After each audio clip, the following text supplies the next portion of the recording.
All right, it is cold and windy out here, so this is not going to be a long video, but I did pick up the 4Runner a couple days ago, and now I'm just kind of getting around to doing a video on the new stuff that I went ahead and added to it. If you've been following along the previous videos, I talked about basically what's going to be done.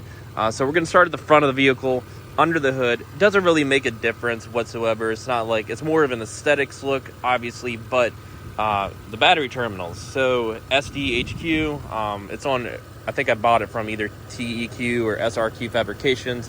They had this listed on their site. All the stuff that I've had done to the 4Runner, it was looking up just pretty ugly up here with all the wiring and stuff. So they went ahead, Car Toys went ahead and put, you know, loom over the wiring and all that. Just some like jackets, I guess, if you want to call that, like down there, you can kind of see. But I went ahead and bought this kit. Basically, you just, you know, if you ever need to change the battery or something, you just pop that off. That's just a cover. I always recommend adding these little battery pads as well to stop the buildup from the corrosion, I believe, for the terminals. But it makes it just look that much better. I had the same thing done to the Mustang, was the main reason I went ahead and got that done. It's like $100 for the entire thing. I'm pretty sure you can probably find it cheaper somewhere, but this kit was already built for the 4Runner, so that's why I went ahead and spent a little extra money and bought that kit and just had them put it on, since they were doing basically everything else to the 4Runner. In my opinion, it makes it look cleaner, and then it also kills any issue that you might have, you know, worrying about something with the battery or loose wires and stuff like that. And just instead of having a plethora or a pile of, you know, just a bunch of wiring going to the terminal like that. So yeah, that is that. So the negative side obviously is going to be clean looking as well. So I wanted to just basically clean that up. So we're first going to go to the back of the vehicle, and one of the mods, the last mod that I'm going to cover here, I do think I'm going to keep on the vehicle. I'm not a big fan of it yet, but I think it's going to be one of those things where I kind of get used to it, or kind of grows on me, I guess. So I still have to do the air raid intake too, but I just haven't had time. So went ahead and got this from B3 Customs. So basically now you can turn it on from the interior, what is it, aux pod or whatever up there, the button, or you can manually do it right here. So I just do this now. I'm not, because when I'm up there, there's no point, I can't really see up there the lighting. So, you know, if you're in the back, it might work for the back passengers, but at that point you still have the center lights here. So this is, you know, we're going to treat this more for like camping and stuff.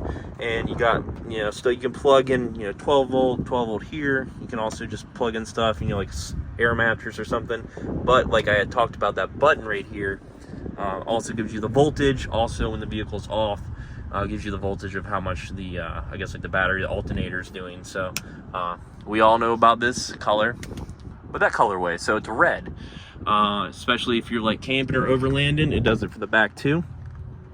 You don't want to wake anybody up, or you don't want to just, you know, it's really early and you're just getting up, and you know, you don't want your phone is super bright when you wake up because of your eyes, like, or whatever. So there you go. You have the red, so boom, boom, boom. I thought that was kind of cool. So we're gonna kill that. And the last mod, so basically, let me reopen this hatch in the back. I've been on the fence about it because they would have to cut a hole right here, and then I gotta figure out some way to tape that as well, because every time I go through the car wash, it was getting stuck on the rubber gasket. The glue seal, as you can see, didn't hold, that came with it. But so to run a camera for the back camera for the mirror for the Wolfbox, so it would basically sit right here. And the guy was like, oh, you might hit your head on it or whatever eventually, which might happen. But I just, you know, I don't want a bunch of cutting and stuff going into it, because you have to run the wire and all that. But at this point, it might have to.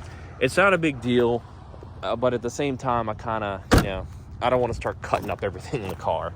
But I do like it so far. And the reason that they would have to cut it is so you can run the, so you can see basically half screen front, half screen back. It records. It's recording right now. You can set it on a, I think 1, 3, and 5 or something minute loop, where it'll start over to record itself. I got the wrong time here, the right date. It tells you how fast you're going. It's got like a GPS, so you can take pictures, speaker assistance, or whatever, like Siri or something. So you can go here. What is this? Was it set? Yeah, settings. So you got everything, the whole layout, display mode, sensitivity. So the vehicle's off. You can set it to where if somebody walks in front of the vehicle, it will start recording. You got your resolution, 24-hour daylight saving time, reverse mode. So you got like everything basically built into this thing. It's very clean. It's actually the picture quality is very good. It's actually it's great. But I was kind of disappointed that like at the same time, like talking to the guy, we both didn't like think that you would be able to not use it backing up as like a regular mirror, if you understand what I'm saying. So I'm gonna have to take it back, and they're gonna have to finish basically installing the back camera, so that way like I think it's not split time, but you got a screensaver mode, display mode. So I think it's in display mode. So basically, like if I wanted the reverse camera to always be on, so when I back up or when I'm changing lanes, you can see behind you, that would split down the middle. And I think you can also have it like in a small little corner like that if you're watching like a YouTube video and doing stuff on your phone. You would know what I'm talking about, or vice versa. So I'm gonna go ahead and get them to do that. So this is an overlay actually on the current mirror, the Gentex mirror I have. So you can always remove it. It's super easy, but I went ahead and had them install it. Overall, I do like it a lot. It makes, it's kind of a distraction in a way, because it, kind of, hurts your view of actually seeing, but you're also looking through this at the same time because it's recording. So you can like pay attention to driving, and at the same time, if you like look over, you can see what it's seeing with the camera, because the camera is, see how my hand's covering it? The camera's right there. So it's going to be longer on that side. But overall, I like it a lot so far. I just don't like, I think having to take it back to have it, for the reverse camera, be mounted. So that way, I can get the full functionality of it.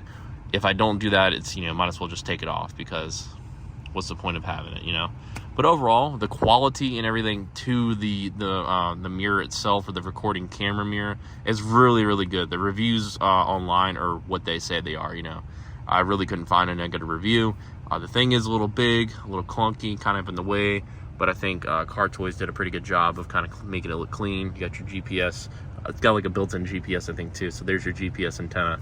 But overall, it's a really good thing to have. If somebody does hit you or something, you got it on camera basically. So Monday I'll probably take it up there, have them finish it. It won't take that long. But everything else in the 4Runner is great. Just waiting on that RCI fuel tank skid plate so I can add it. It's like a 2 to 4 week delay time or whatever, till I guess they build it and send it and ship it out. But yeah, overall, I'll make another video kind of going into the Wolfbox camera itself. I see a lot of people commenting on this. It just became, I guess, available to the 4Runner, or maybe just started hitting the vendor sales site. So people are now kind of like, oh, see this? What do you know about this? So yeah, I think these things are worth it. So overall, check back for future content on that, and I'll catch you guys later. Have a good one.